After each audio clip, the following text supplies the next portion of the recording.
Hey everyone, welcome to our channel, where we break down personal finance tips to make your life easier. Today, we're focusing on how to track cash spending in PocketGuard.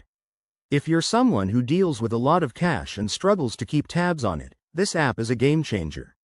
PocketGuard is a user-friendly budgeting tool that helps you monitor all your expenses, including cash, so you can stay on top of your finances. First, let's get started.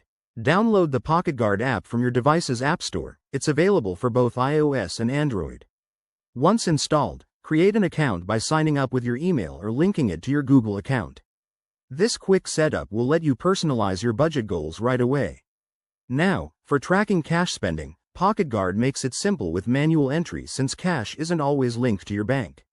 Open the app and navigate to the Transactions or Add Expense section. It's usually front and center. Here, tap on Add Manual Transaction. Enter the exact amount you spent, like $20 on coffee, and select the appropriate category from the drop-down menu, such as Food and Dining, or Entertainment. This categorization is key to seeing where your money goes. Don't forget to add the date of the transaction and any notes for better tracking. Maybe jot down Cash from Wallet to keep it clear. Once saved, PocketGuard automatically incorporates this into your overall spending overview, giving you real-time updates on your budget. For extra accuracy, use the app's features like setting up custom categories or enabling notifications for overspending. A pro tip: if you have regular cash outflows, like weekly allowances, set them as recurring transactions to save time. Finally, review your spending reports in the Reports tab.